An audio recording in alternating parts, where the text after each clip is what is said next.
کو بھی خط لکھ رہے ہیں کہ لا اینڈ آرڈر کو مینٹین کرنا، انتخابات کو شفاف بنانا الیکشن کمیشن کے فیصلے کی روشنی میں پھر وزارت داخلہ کا بھی کام ہے، وزارت دفاع کا بھی کام ہے، اور ہم یہ دیکھ رہے ہیں کہ اس میں ہم براہ راست آرمی چیف کو بھی اگر پروویژن موجود ہو تو ہم خط لکھ سکتے ہیں، اور ڈی جی رینجرز صاحب کو بھی البتہ وزارت دفاع کے ذریعے سے اور وزارت داخلہ کے ذریعے سے ہم انہیں ایڈریس کریں گے، اس لیے کہ یہ آئینی ذمہ داری ہے۔ جمہوری عمل کو آگے بڑھانا یہ حکومت کا بھی کام ہے، الیکشن کمیشن کا بھی کام ہے۔ اس عمل کو آگے بڑھانے میں فیسیلیٹیشن کرنا یہ تمام اداروں کا کام ہے۔ اگر یہ ادارے اپنے آپ کو بچانا چاہیں گے تو اس سے بعد شکوک و شبہات پیدا ہوتے ہیں پھر کہ جو آئینی ذمہ داری ہے اس سے بچنے کی کوشش کریں، اور غیر آئینی ذمہ داریوں کے حوالے سے سوشل میڈیا بھرا ہوا ہو اور اس سے بچنے کے لیے آپ کو بار بار اعلانات کرنے پڑ رہے ہوں، اپنے آپ کو اے پولیٹیکل ظاہر کرنا پڑ رہا ہو، تو جو اے پولیٹیکل ہیں وہ اے پولیٹیکل رہنا چاہیے، ظاہر سی بات یہ سب کا موقف ہے، لیکن اس اے پولیٹیکل میں یہ بات شامل نہیں ہے کہ جب آپ سے کہا جائے کہ آپ اسٹیشنوں پہ کھڑے ہوں تو آپ کہیں کہ ہم نہیں کھڑے ہوں گے اس لیے کہ ہم پر الزام آتا ہے۔ میرا نہیں خیال ہے کہ کوئی بھی یہ الزام لگا سکتا ہے کہ اگر فوج کے اور رینجرز کے جوان اسٹیشن پر کھڑے ہوئے ہوں اور بوتھ کے معاملات میں مداخلت نہ کریں، ہنگامہ آرائی کی صورت میں وہ کنٹرول کریں اور موجود رہیں، تو میں نہیں سمجھتا کہ کوئی بھی فرد، کوئی سیاسی جماعت ان پر یہ الزام لگا سکتی ہے کہ وہ مداخلت کر رہے ہیں۔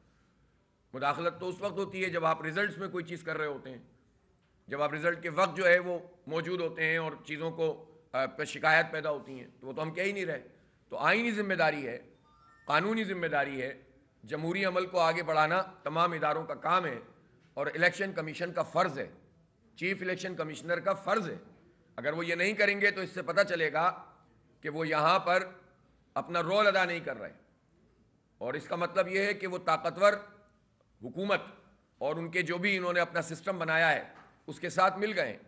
اس لیے میں ایک مرتبہ پھر کہہ رہا ہوں کہ واضح خط جاری ہو، لکھا تو ہوا ہے اس میں کہ اسٹیٹک پوزیشن میں جو ہائیلی سینسٹیو ہیں ان میں ہم ڈیپیوٹ کر رہے ہیں۔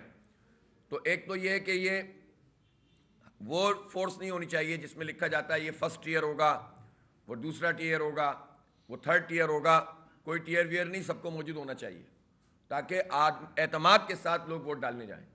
اس لیے کہ یہ خوف کا ماحول پیدا کر کے لوگوں کو اگر آپ اسٹیشن سے دور رکھنا چاہتے ہیں تو اس سے نتائج کو بدلنے میں ان لوگوں کو آسانی ہوتی ہے جو ہمیشہ سے کاریگری کرنے کے لیے تیار رہتے ہیں۔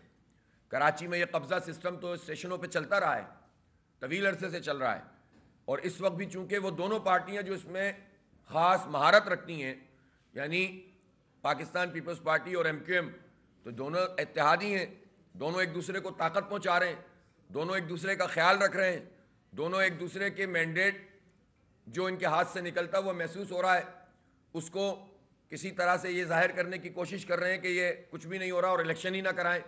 تو جب دونوں اتنے زیادہ آپس میں ملے ہوئے ہیں، جڑے ہوئے ہیں، تو یہ دونوں مل کر یہ کام کر سکتے ہیں۔ اس لیے الیکشن کو صاف، شفاف اور غیر جانبدار بنانے کے لیے ضروری ہے کہ آرمی کی اور رینجرز کی ڈپلائمنٹ تمام پولنگ اسٹیشنوں پر اسٹیٹک پوزیشن پہ ہونی چاہیے۔ اسٹریٹ کرائم کی صورتحال بہتر نہیں ہو رہی۔ کل بھی ایک نوجوان کو اسکیم 33 میں عبدالرزاق نامی اس کو شہید کر دیا گیا، پرسوں اختر کالونی میں شہید کر دیا، اس سے 2 دن پہلے ایک خاتون کو شہید کر دیا، اور کل تو یہ پتہ چلا کہ ایک بھرے پورے بازار میں ایک ریسٹورنٹ میں جا کے آرام سے سب کو لوٹ لیا گیا۔ اب یہ واقعات اتنے بڑھ گئے ہیں کہ ظاہر ہے کہ پھر اس پر ایک رد عمل بھی سامنے آتا ہے، عوام کا رد عمل بھی سامنے آتا ہے۔ میں سمجھتا ہوں کہ بنیادی ذمہ داری حکومت کی ہے، اور ایک مرتبہ پھر یہ مطالبہ کرتا ہوں کہ رینجرز کو اسٹریٹ کرائم سے نمٹنے کے لیے اختیارات دیے جائیں۔ اگر اس کے نتیجے میں امن قائم ہو سکتا ہے تو سندھ حکومت یہ کیوں نہیں کر رہی؟ سوال یہ پیدا ہوتا ہے کہ اگر کوئی اختیار دینے سے ہمارے جوانوں کا قتل عام بچ جائے، اگر لوگوں کی جان، مال، عزت، آبرو کی حفاظت ہو جائے، تو وہ اختیار دینے میں ان کو تکلیف کیا ہے؟ وہ اختیار دیں تاکہ پھر سب اپنی ذمہ داری کو پورا کریں۔ ہم اس بات کو سمجھتے ہیں کہ ایک دن میں حالات نہیں سدھر سکتے، لیکن کوئی راستہ تو نظر آئے کہ جس میں آپ حالات سدھارنا چاہتے ہیں۔ تو حکومت اگر اختیار بھی نہیں دے سکتی رینجرز کو تو اس کا مطلب ہے کہ وہ حالات سدھارنا نہیں چاہتے۔ اور پھر اس سے بھی یہ بھی بات پتہ چلتی ہے کہ منشیات کے اڈے ہوں یا اسٹریٹ کرمنل کا پورا نیٹ ورک ہو، اس کا مطلب یہ ہے کہ پھر یہ حکومتی نیٹ ورک سے جڑا ہوا ہے۔ جب آپ کے عملی اقدامات نظر نہیں آ رہے تو اس سے ہم یہ بات بالکل واضح طور پر سامنے آتی ہے کہ پھر حکومت سندھ کیا خود اس میں انوالو نہیں ہے؟ کیا انہوں نے پولیس کے نظام کے ذریعے سے مجبور کر کے یہ نیٹ ورک نہیں بنایا ہوا؟ اگر نہیں بنایا ہوا تو سامنے آئے، پولیس کے ایکشنز بھی سامنے آئیں اور رینجرز کو بھی اختیارات دیے جائیں، تاکہ ہمارے بچے تو محفوظ ہوں، ہماری مائیں بہنیں بیٹیاں تو محفوظ ہوں۔ کوئی پوچھنے والا نہیں ہے اس وقت شہر میں جو حالات ہیں۔ شہر میں اس وقت بدترین ٹریفک کا نظام ہوا ہے اور لوگ گھنٹوں گھنٹوں دن میں اپنے آفس جاتے ہوئے، اپنے کام پہ جاتے ہوئے، اپنی میٹنگز میں جاتے ہوئے پھنس رہے ہیں، اور کوئی آلٹرنیٹ سسٹم، جہاں پر تعمیرات ہو رہی ہیں وہاں پر ادھیڑ کے رکھ دیا ہے، کوئی آلٹرنیٹ روٹ نہیں دیا۔ مجھے بتائیں کہ وہ کون سی PC1 ہوتی ہے، وہ کون سا ڈیزائن ہوتا ہے کہ جس میں بناتے ہوئے آلٹرنیٹ روٹ نہ دیا جائے؟ ہمیشہ ایسا ہوتا ہے، اس کے پیسے رکھے ہوئے ہوتے ہیں تو وہ پیسے تو کھا لیں گے، آلٹرنیٹ نہیں دیں گے، اور اس کے نتیجے میں کتنا کئی مہینے نہیں سال لگ جاتے ہیں اس پروجیکٹس میں، اور لوگ ذلیل و خوار ہوتے رہتے ہیں، دھول مٹی چاٹتے رہتے ہیں، پھیپڑے اپنے خراب کرتے رہتے ہیں، الرجیز ہوتی رہتی ہیں لوگوں کو، اور وہ ان تمام ضابطوں کو پورا نہیں کرتے، کانٹریکٹر بھی اور حکومت کے لوگ بھی۔ ظاہر حکومت کی ذمہ داری ہوتی ہے۔ پھر جو پروجیکٹ بنا رہے ہیں اس پہ ہی سوالیہ نشان موجود ہے۔ اب یہ ریڈ لائن پروجیکٹ ہے، اپنے ڈیزائن کے اعتبار سے بھی درست نہیں ہے، اور ظاہر ہے اس کی جو فیزیبلٹی بنی تھی 2012 میں، وہ بھی جو ہے اس میں فلاز موجود ہیں، اور اب 10 سال کے بعد تو ظاہر ہے چیزیں اور بدل گئی ہیں۔ تو آپ ایک کام کرنے بھی جا رہے ہیں جس کی اس وقت مالیت 120 ارب روپے ہے، یہ ڈالر ویلیو کے مطابق نکالیں تو یہ تقریباً 130 ارب روپے ہو گئے۔ تو 130 ارب روپے کی مالیت سے ایک پروجیکٹ بن رہا ہے، اور وہ پروجیکٹ لوگوں کو سہولت دینے کے بجائے مزید لوگوں کو خراب کرے گا، ان کی سہولت کو چھین لے گا، مشکل پیدا کرے گا، بوٹل نیکس بن جائیں گی جس طرح کے ابھی بن گئی ہیں، لینز کم ہو جائیں گی۔ تو آپ بتائیں کہ اس ساری صورتحال میں یہ جو ملینز کی تعداد میں لوگ یہاں سے گزرتے ہیں اس روٹ سے کتنے اذیت کا شکار ہوں گے۔ شرجیل انعام میمن صاحب نے کل فرمایا کہ جماعت اسلامی کے میئر کے دور میں کراچی میں کوئی میگا پروجیکٹ نہیں ہوا۔ اب میں شرجیل انعام میمن صاحب کو کیا جواب دوں؟ وہ ایک ایسی بات کر رہے ہیں کہ جس کا جواب مجھے تو نہیں لگتا کہ تفصیل سے دینے کی ضرورت ہے۔ لوگ جانتے ہیں کہ الحمدللہ کراچی کی تعمیر و ترقی میں عبدالستار افغانی اور نعمت اللہ خان صاحب کا کیا کردار رہا ہے۔ میں پوچھنا چاہتا ہوں کہ K3 منصوبہ کس نے بنایا تھا؟ کیا پیپلز پارٹی نے بنایا ہے؟ نعمت اللہ خان صاحب نے بنایا، 100 ملین گیلن۔ اس کے بعد سے یہ مسلسل 15 سال سے اقتدار میں ہیں، ہم نے 100 ملین گیلن، 10 کروڑ گیلن یومیہ کا منصوبہ کراچی کو دیا اپنے ٹینیور میں، 4 سال کے ٹینیور میں۔ شرجیل انعام میمن صاحب 15 سال میں آپ نے 1 گیلن کا اضافہ کراچی کے لیے کیا ہو تو بتا دیں، 1 گیلن کا۔ ہم نے تو 10 کروڑ گیلن یومیہ کا اضافہ کیا تھا، آپ نے 1 گیلن کا بھی اضافہ نہیں کیا، بلکہ جو اربوں روپے لگے K4 پہ، مجھے یاد ہے 3 سال پہلے، 4 سال پہلے مراد علی شاہ صاحب نے تمام پارٹیوں کو بلایا، اور وہاں انہوں نے یہ کہا کہ جو K4 منصوبہ ہے اب یہ تو ابینڈن کر رہے ہیں ہم۔ اس وقت اس میں 20-25 ارب روپے خرچ ہو چکے تھے، اس لیے کہ اس کا ڈیزائن پراپر نہیں ہے، اور اب ہم ظاہر ہے مجبوری ہے، فلاں ہے۔ میں حیران رہ گیا کہ یہ کیسی حکومت ہے کہ آپ نے اتنا پیسہ خرچ کر دیا اور آخر میں آپ کو خیال ہے یار یہ تو صحیح نہیں بنا، مٹا دو اس کو۔ کس کے پیسے ہیں یہ؟ اگر یہ ورلڈ بینک آپ کو پیسے دیتا ہے، ایشین ڈیولپمنٹ پیسے دیتا ہے، تو یہ تو قرضہ ہوتا ہے، اس کو تو ہمیں واپس کرنا ہوتا ہے، یہ تو ہمارے اوپر ہوتا ہے، بلکہ سود سمیت دینا ہوتا ہے۔ تو پھر آپ یہ بتائیں کہ یہ کس کے پیسے تھے جو ضائع ہو گئے؟ پھر انہوں نے کہا ری ڈیزائن کریں گے، ری ڈیزائن کیا گیا۔ پھر کہا کہ 650 ملین گیلن ہم یہ پروجیکٹ بنائیں گے، جناب 650 ہوگا۔ پھر وفاق کودا، نون لیگ آئی کہ ہم اس میں تعاون کریں گے۔ پھر عمران خان صاحب نے آ کر اعلان کیا کہ بھائی پیپلز پارٹی کچھ نہیں کر رہی، ہم بنائیں گے، 200 ارب روپے میں دوں گا، 2 سال میں بن جائے گا۔ وہ 2 سال بھی ہو گئے، اور ان کے زمانے میں جو 1.25 سال گزرا اس میں 15 ارب روپے انہوں نے بجٹ میں رکھے PSDP میں۔ تو آپ بتائیں کہ کراچی کے ساتھ یہ سلوک کیا کرتے ہیں یہ ظالم؟ ووٹ یہاں سے لو، نوٹ یہاں سے لو، فنڈنگ بھی یہاں سے پکڑتے ہیں، اور ووٹ بھی یہاں سے اگر ان کو مل جاتے ہیں، اور اسی طرح سے اپنی حکومتیں یہاں سے بناتے ہیں، لیکن صرف یہاں سے لینے کے لیے، دینے کے لیے کچھ بھی نہیں ہے. وہ نہیں بنا K4، اور ابھی تک نہیں بنا.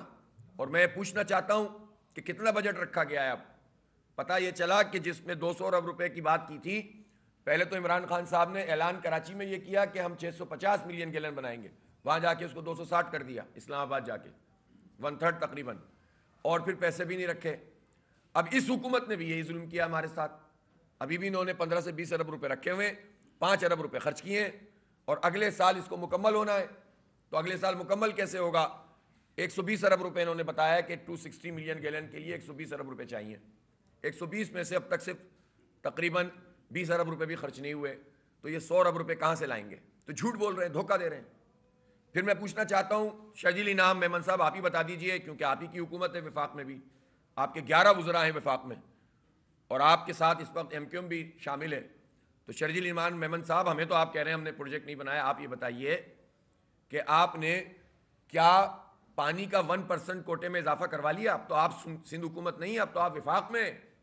مراد علی شاہ صاحب ادارہ نور حق میں کہہ کر گئے تھے کہ میں پورا 650 ملین گیلن کا بنانا چاہتا ہوں، اور مجھے پیچھے سے دریائے سندھ میں سے پانی چاہیے. تو بھائی پانی چاہیے تو پانی لے لو نا. 1% ہمیں اضافہ چاہیے پانی کا، صرف ہمارا 1% کوٹا ہے کراچی کا، پورے دریائے سندھ کا، ہمیں 1% اور چاہیے. تو بھائی کراچی کا اگر پانی بڑھے گا تو کراچی میں رہنے والے تمام لوگوں کا بڑھے گا نا، اس کے نتیجے میں سب کو فائدہ ہوگا. تو وہ بھی آپ نے آج تک نہیں کروایا. مارچ اپریل سے لے کر اب تک آپ کی حکومت ہے. پھر بتائیے کہ کے بی فیڈر کوٹری بیراج، وہاں سے لے کر K4 تک کے لیے آپ نے کیا کام کیا؟ وہ نہیں کیا. پھر آپ بتائیے K4 پہ کیا کیا؟ K4 کے بعد آپ نے سسٹم کے لیے کیا کام کیا؟ تو ٹینکرز مافیا کا پورا راج یہ سندھ حکومت کی چھتری تلے نہیں بلکہ ان کی انوالومنٹ کے ساتھ چل رہا ہے.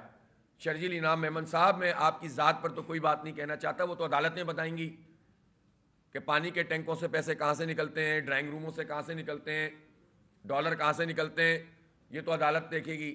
لیکن آپ ہمارے ساتھ یہ ظلم کیوں کرتے ہیں؟ اور پھر بات بھی ایسی کرتے ہیں کہ چاند پہ تھوکتے ہیں.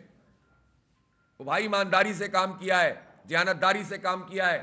32 کالج بنائے، یہ بڑی بڑی سڑکیں جتنی بھی دیکھ لیں آپ، کارساز روڈ کہہ لیں آپ، راشد مناس روڈ کہہ لیں، یہ شاہ فیصل سے لے کر سپر ہائی وے تک اس روڈ کو دیکھ لیجئے آپ، شاہ فیصل کا فلائی اوور دیکھ لیجئے، نرسری کا برج دیکھ لیجئے، کیپٹی انڈر پاس دیکھ لیجئے، 362 گرین بسیں دیکھ لیجئے، 18 ماڈل پارک اور سینکڑوں جو چھوٹے موٹے پارک ہیں وہ دیکھیے. سینکڑوں کی تعداد میں چھوٹی بڑی سڑکیں بنائیں، سی سی فلورنگ کی، پورا شہر بہترین طریقے سے 4 سال میں اس قابل بنا دیا تھا کہ ظالموں تم اگر ایک بھی طریقے سے جو ہے وہ کام کرتے تو آج ماس ٹرانزٹ کا پروگرام ہوتا. ہم تو چاہتے تھے لائٹ ریل سسٹم آئے، تم نے روک دیا اس کو. اس وقت قافلی کی حکومت تھی، پھر آپ بنا دیتے نا. ابھی بھی آپ BRTs بنا رہے ہیں جبکہ ہمیں لائٹ ریل سسٹم چاہیے، ایلیویٹڈ اور انڈر گراؤنڈ. وہی فیزیبلٹی ڈھاکہ کے لیے بنی، وہی فیزیبلٹی کراچی کے لیے بنی، لیکن ڈھاکہ والی پر عمل درآمد ہو گیا اور وہاں کی پرائم منسٹر نے انڈر گراؤنڈ ٹرین سسٹم کا افتتاح کر دیا. لیکن آپ لوگ یہ ناکام نہ صرف یہ کہ نہیں کر سکے بلکہ کرنا بھی نہیں چاہتے، بات بھی نہیں کرنا چاہتے اس پر. نہ ویژن ہے، نہ آپ کا مائنڈ سیٹ یہ ہے کہ آپ کراچی کو فیسیلیٹیٹ کریں. یہاں لوٹنے کے لیے آپ صرف پہلے آپ اندرون سندھ کے لوگوں کو پیستے. ہمیں معلوم ہے آپ کے علاقوں کے کیا حالات ہیں. آپ امداد لے رہے ہیں، ہم ملک کی معاملات میں اس طرح کی بات نہیں کرتے جس سے ہمارے ملک کو کوئی نقصان ہو. اگر ہماری معیشت خراب ہے اور لوگوں نے وعدے کیے تو اچھی بات ہے، لیکن میں پوچھنا ضرور چاہتا ہوں کہ آپ نے اندرون سندھ میں لوگوں کے ساتھ کیا کیا ہے؟ پہلے آپ نے فلڈ کمیشن کی کوئی بات نہیں مانی، لوگوں کو تباہ کیا، ڈوب گئے وہ، اور پھر اب اس کے بعد ری ہیبلیٹیشن کے نام پر آپ نے جو پیسے شو کیے ہیں، خرچ کیے ہوئے، وہ کہاں ہیں؟ اس لیے ان اداروں کو کہنا پڑتا ہے کہ ہم حکومت کے حوالے نہیں کریں گے، خود کام کریں گے. افسوس کی بات ہے کہ اس حکومت کا اتنا امیج ہے، کرپشن کا امیج ہے کہ وہ تمام مالیاتی ادارے کہتے ہیں کہ ہم آپ کے حوالے نہیں کریں گے. اس سے زیادہ افسوس کی بات کیا ہو سکتی ہے؟ اس لیے آپ تو چھوڑ دیجئے کہ آپ نے کیا کیا ہے. 6,000 ارب روپے ترقیاتی فنڈ کے ہیں پچھلے 14 سال کے. 6,000 ارب روپے ذرا دکھائیں تو صحیح کیا کام کیا ہے، کون سا پروجیکٹ بنایا ہے. اس لیے جماعت اسلامی الحمدللہ کانفیڈنٹ ہے. اب ہم چاہتے ہیں بلدیاتی انتخاب ہو، پرامن طریقے سے ہو، اور اس کے بعد اختیارات بھی منتقل کیے جائیں تمام کے تمام، بلکہ اس سے میں تو کہتا ہوں کل اسمبلی کا اجلاس بلا کے تمام اختیارات بلدیاتی اداروں کو منتقل کیے جا سکتے ہیں. وہ کریں تاکہ بھرپور طریقے سے تعمیر و ترقی کا سفر شروع ہو سکے. کراچی کے عوام سے بھی میں اپیل کرتا ہوں کہ وہ نکلیں اور ووٹ ڈالیں تاکہ ان کی سازشیں ناکام ہوں. بہت شکریہ. ظاہر ہے کہ ایسی سازشیں ہیں جو بالکل واضح ہیں. آپ مجھے بتائیں کہ یہ جو گورنر ہاؤس میں ایکٹیویٹی اس وقت رات کو ہوئی ہے، یہ کیا وہاں پر جلیبیاں امرتیاں کھانے کے لیے گئے تھے؟ مطلب کیا کرنے گئے تھے؟ ظاہر ہے کہ الیکشن کے موقع پر اگر یہ ساری دھڑے اکٹھے ہو کر کوئی کام وہاں پر کر رہے ہیں اور الیکشن مہم نہیں چلا رہے، الیکشن کمیشن نے اعلان کر دیا اور اس پر نہیں کر رہے، تو سازشیں ہی ہو رہی ہیں نا. اور کیا ہو رہا ہے؟ اور اس کا اظہار یہ ہوتا ہے کہ دوسرے تیسرے دن پٹیشن ڈالتے رہتے ہیں، ڈانٹ کھاتے رہتے ہیں. اور ظاہر ہے کہ وہ پتہ نہیں کس طرف دیکھ رہے ہیں. تو مجھے یہ لگ رہا ہے کہ اس مرتبہ تو سب کے ساتھ ہی ہاتھ ہو گیا ہے. اور اب تو الیکشن ہو رہا ہے، اور الیکشن میں انشاءاللہ تعالی عوام سب کو بتا دیں گے کہ وہ کس کے ساتھ ہیں. اور اس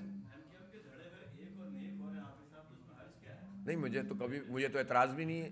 وہ ایک ہو جائیں، نیک ہو جانے والی بات پہ تو ہمیشہ سوال رہے گا، لیکن ایک ہو جائیں وہ اور کام کریں تو کس کو اعتراض ہے؟ وہ تقسیم ہوئے تو ہمیں اعتراض نہیں تھا، وہ ایک ہو جائیں تو ہمیں کوئی اعتراض نہیں ہے.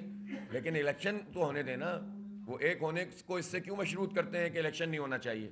اب جو ان کو ایک کرنا چاہتے ہیں تو وہ بھی پریشان ہو گئے کہ ان کی مطلب فرمائشی پروگرام ہی ختم نہیں ہو رہا ہے ان کا. ایک طرف ایک بھی کرو، الیکشن بھی نہیں کراؤ، حکومت میں بھی شامل کرواؤ، ایڈمنسٹریٹر بھی لگواؤ، گورنر بھی لگواؤ، وزیر بھی دو، اور چیئرمین کمیٹیاں بھی دو، فیول بھی دو. بھائی اتنے فرمائشی پروگرام چل رہے ہیں تو وہ بھی سب پریشان ہو جاتے ہیں. جو لوگ بھی یہ انتظام کر رہے ہوتے ہیں کہ یار حد ہی ہو گئی ہے، اب جاؤ عوام میں جاؤ. اگر اتنے ہی تمہارے اندر دم ہے، سارے کام ہی ہم کر کے دیں گے تو تم کیا کرو گے؟ تو یہ مسئلے بھی تو پیدا ہوتے ہیں. تو میرا خیال ہے کہ اب تو انہیں فیس کرنا پڑے گا. اب مجھے ایسا لگتا ہے کہ الیکشن سے یہ فرار حاصل نہیں کر سکیں گے. اور کراچی کے تمام عوام سے میں درخواست کرتا ہوں کہ تیاری کریں.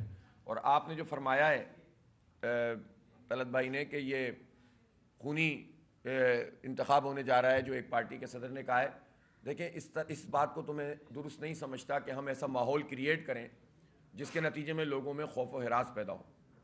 یہ نہیں کرنا چاہیے. البتہ میں چاہتا ہوں کہ پارٹی کے وہ صوبائی صدر وہ یہ مطالبہ کیوں نہیں کرتے کہ فوج اور رینجرز کی تعیناتی ہو. اگر وہ یہ مطالبہ کریں گے تو اس سے پتہ چلے گا کہ وہ خود بھی الیکشن چاہتے ہیں. ایسی باتیں کر کے تو یہ بات پتہ چل رہی ہے کہ وہ الیکشن نہیں چاہتے اور خوفزدہ کر کے وہ بھی الیکشن سے بھاگنا چاہتے ہیں. تو یہ کام ان کو نہیں کرنا چاہیے.